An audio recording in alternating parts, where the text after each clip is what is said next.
Good evening.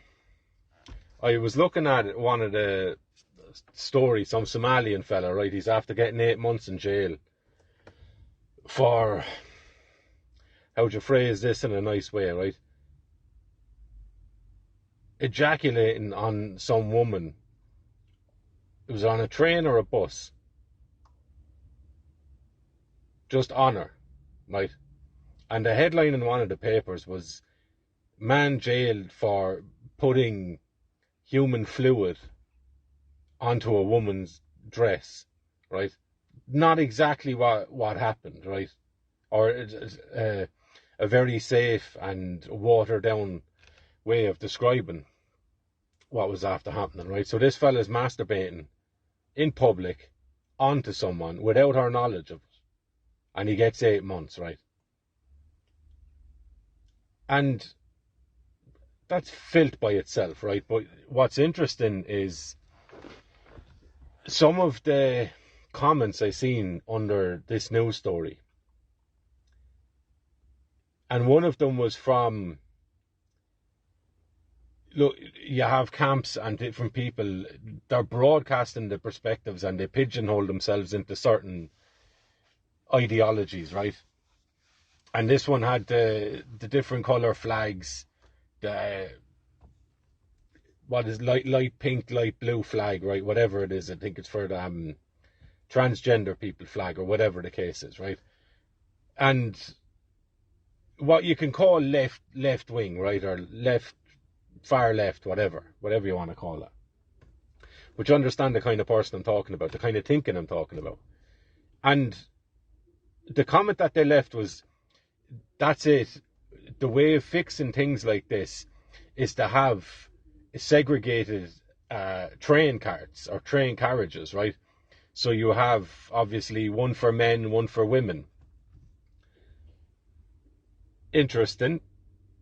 But you can see this more and more being brought up. You see it in gyms as well. There are certain things that are being pushed that would make that sort of response or that sort of idea seem reasonable, right? So in the gyms, you see girls, a lot of girls are there and they're recording themselves wearing very little. They're recording themselves to try and see if men are looking at them. And then they're uploading these videos talking about how creepy men are, that I can't even go and do my squats without being perved on, right? And then you can see in the comments people a lot of men as well, calling for women to just be banned from the gyms, or for gyms to have men only sections, women only sections, right? And you can see along different areas of life these sort of solutions being offered for things that don't really warrant such a drastic solution, right? Just a bit of cop on with people would be welcome, right? And it kind of level out any of the issues that you're seeing. But what's interesting about it is you have people beginning to speak of segregating men and women whilst claiming to be the descendants, ideological descendants of feminists and people who fought for the emancipation or the freedom for women, right? And whatever guys they claimed it was for, right? Some logical and some nonsense. And they're starting to make the case for a culture that tends to mimic an Islamic culture, right? And you can see that these left-leaning organizations, these NGOs, university kind of manufactured ideologies are the battering ram, the moral battering ram toward opening up the floodgates for people from these nations and from these areas of the world, right? And on the surface they seem totally antagonistic, but not necessarily so, right? Because the end result is looking very likely that it's going to end mapping onto each other beautifully, right? And you can see that in the pincer movement that is involved. So we will use the moral argument for freedom, freedom, freedom for women, and women should be allowed to do everything. And up to the point where you have women broadcasting the fact that they're sleeping with 1,000 men in 24 hours or whatever the number is, right? And men, a lot of men's reaction to that is nearly justifiably so as well, is look, maybe women should cover up more, right? Maybe women shouldn't be allowed on XYZ, right? Knee-jerk responses, but responses nonetheless, right? And you can see what these sorts of behaviors are channeling. And it's human nature. If you push and push and push for total freedom, unbound freedom, the natural reaction to that is going to be a clamping down on it, right? And if you push it so severely in one direction, the reaction to it is going to be comparably severe, which, given the current state of the 21st century Western ideology of do what you want, live, laugh, love, long as you're not hurting anyone, all that sort of thing, right? You can't have any opinion on anything else, your truth, live your life, here for a good time, not a long time, all this kind of trash, right? Empty, non-inspiring, non-substantial trash, right? Buzzwords and memes that people claim are legitimate philosophies on life, and they're not, right? They're trash. And when you promote that and pump that into people to the point where that's how they live their life, and that's the only way they think, the reaction to that, and it might take a generation or so for this reaction to come, but it will come nonetheless, because human nature is human nature. The reaction to that is going to be a massive clamping down on it, and it's going to be severe, right? It's by constantly pushing for unbound, untamed, undisciplined freedom, you're going to invoke the wrath of the disciplined and the severe, right? Now, what cloak that wears is going to be coloured by other things, right? So if you have just a kind of homogenous nation like Ireland, right, that's fine, or how Ireland was at least and still is to a large degree. These things, there's going to be parameters around how severe it's going to be, because these things can work themselves out, right?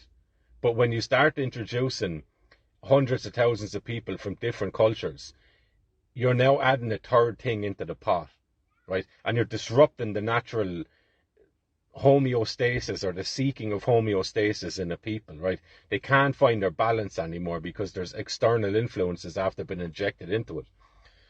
So you can see how the push for unlimited freedom and the total rejection of a moral claim on any sort of behavior opens the door for, it doesn't have to be a theological theocracy, right? It can be any sort of autocracy or any sort of tyrannical kind of steel fist. We're going to smash this and bend this wildness into a shape that makes sense to us, right? Like a smith just hammering something into the shape that it wants and needs.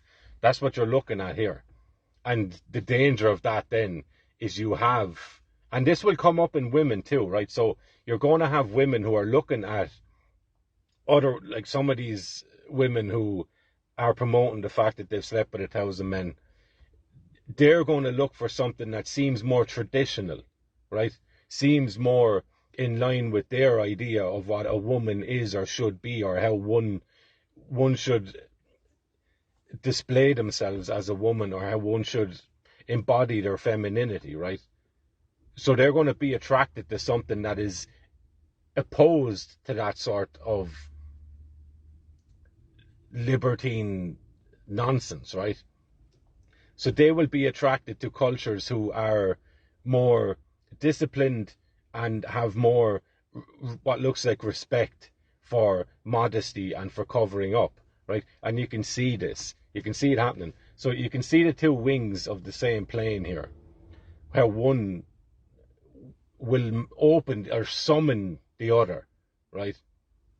And it's an interesting thing to watch.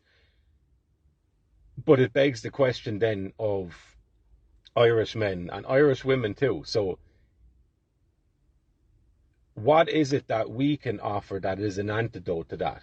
And you don't even have to have it ready made, right? Because your reaction to the life that we're living and the environment and society as we are is going to draw something out of us, right? There's going to be a reversion, hopefully not, to something. And you can see this in people kind of pining for the Catholicism or Christianity and Jesus is the way, and if we went back to church and if we retained our Christian values, this sort of thing. That is a reaction to the society we've been living in for the last generation or two, right? But it doesn't mean it has to be the answer. It means you need to recognize it as a knee-jerk, automatic, instinctual reaction to what's happening in the present. If you're not satisfied with what's happening in the present, you naturally look back to what came before, right? But what came before is theocracy. And what could be coming in the future is another version of a theocracy. So if we're in some way leaning towards organized religion being the antidote, we're treading the edge of a cliff here dangerously, because we could slip into other forms of religion that seem like they might have something positive to say in terms of recapturing something that looked like where we came from before, right? But it need not be that way, right? Because we are bound to our individuality as Irish people, right? The idea of total collectivism in belief, in worldview, in philosophy, in psychology even, it's not natural to us. And we've tried that in the 20th century, probably most magnified. It didn't work, right? It doesn't work. It won't work.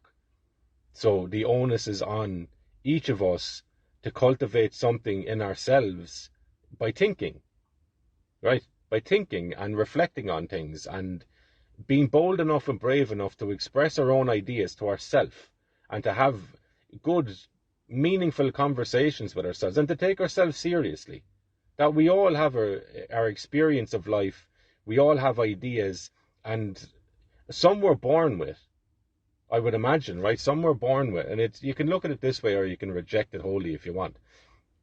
But just entertain the idea that you're born with a certain set of ideas, right? They're not fully fleshed out because that's what your life is supposed to be.